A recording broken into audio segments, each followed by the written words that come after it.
देखो, सफल बनने की इच्छा तो सभी में होती है, मगर सफल बनने के लिए तैयारी करने की इच्छा बहुत कम लोगों में होती है। ज्यादातर लोग अपनी जिंदगी में कैसे सफलता पाएं इस बारे में योजना बनाने के बजाय पार्टी और छुट्टियों के बारे में योजना बनाने में वक्त बर्बाद करते हैं। दोस्त, आत्मविश्वास तैयारी से ही पैदा होता है और तैयारी का मतलब यह है कि हम अपने लक्ष्य के लिए सिस्टमैटिक ढंग से अभ्यास करें। अपने शरीर और दिमाग को पूरी तरह तैयार करने के लिए सेक्रीफाइस और सेल्फ डिसिप्लिन की बहुत जरूरत होती है। देखो, आम आदमी बने रहना काफी आसान है, लेकिन सबसे बेहतर बनना काफी मुश्किल है। इसीलिए इसमें कोई ताज्जुब की बात नहीं है कि सामान्य लोग हमेशा आसान रास्ता अपनाते हैं, वहीं सफल लोग शुरू में तो मुश्किल रास्ता अपनाते हैं, लेकिन अंत में उन्हें ही कामयाबी मिलती है। किसी भी क्षेत्र में सफलता दिलाने वाली बढ़त केवल तैयारी से ही मिलती है। तैयारी का मतलब यह है कि हम सफलता को सह तो लें, पर उसे स्वीकार न करें। खुद को निराश, मायूस और हारा हुआ महसूस किए बिना हार का सामना करने का हौसला रखें। तैयारी का मतलब होता है अपनी गलतियों से सीखना।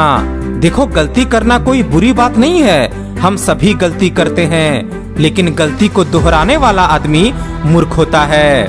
गलती करके उसे ना सुधारने वाला आदमी और बड़ी गलती करता है। किसी गलती को संभालने का सबसे अच्छा तरीका यह है कि उसे जल्दी से जल्दी स्वीकार कर लिया जाए, उसमें उलझा ना जाए और उससे सबक लेकर उसे दोहराया ना जाए।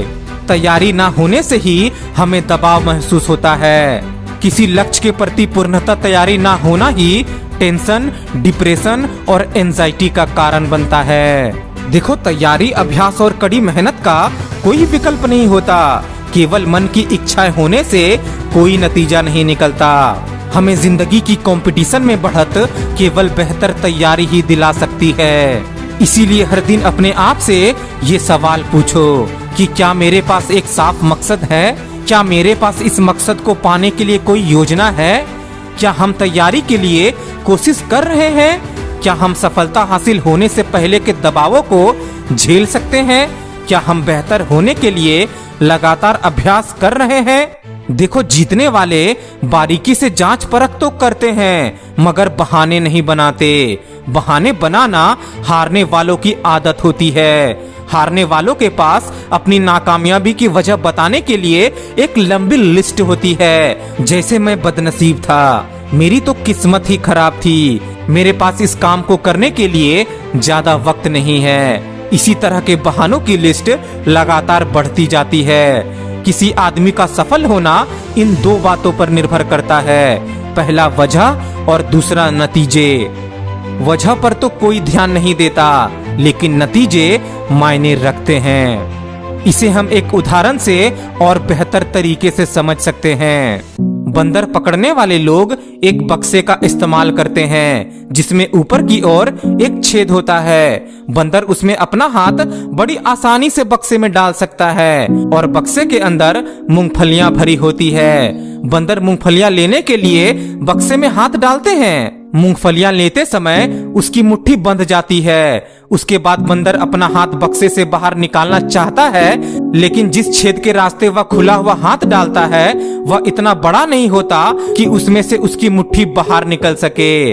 अब बंदर के पास यह विकल्प होता है कि वह या तो मूंगफलियां को छोड़कर हमेशा के लिए आजाद हो जाए या उन्हें पाने के चक्कर में पकड़ा जाए।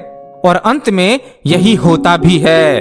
वह मूंगफलियां हाथ में थामे रहता है और वह पकड़ा ही जाता है। हम लोग भी उन बंदरों से अलग नहीं हैं। हम खुद को जिंदगी में आगे बढ़ने से रोकने वाली बाधाओं से चिपके रहते हैं।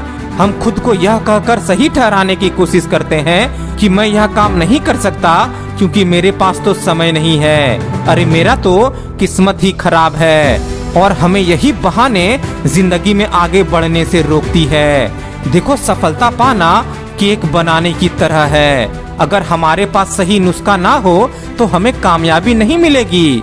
अच्छा केक बनाने के लिए हमारे पास सही मात्रा में उम्दा किस्म की सामग्री होनी चाहिए।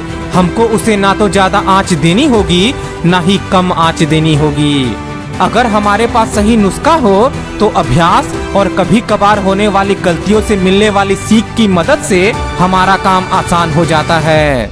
अब नुस्खा तो हमारे पास है, लेकिन हम उसका इस्तेमाल करेंगे या नहीं, ये हमको ही तय करना होता है। इसीलिए सफलता हासिल करने के लिए कुछ सबक आपको हमेशा याद रखना होगा, जैसे हारने के लिए नहीं बल्कि जीतने के लिए जिंदगी जियो। अपनी गलतियों से तो जरूर सीखो, लेकिन साथ ही साथ दूसरों की गलतियों से भी सीखो।